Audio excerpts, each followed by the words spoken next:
కోపం వచ్చి భూకంపాలు వచ్చి సునామీలు వచ్చి భూమి అంతా బద్దలైపోయినా కూడా నా గుడిసెలో ఉన్న ఒక ఈకని కూడా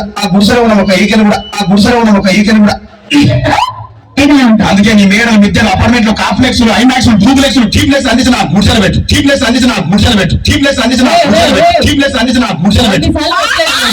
కానీ ఆ మాట మాత్రం మాట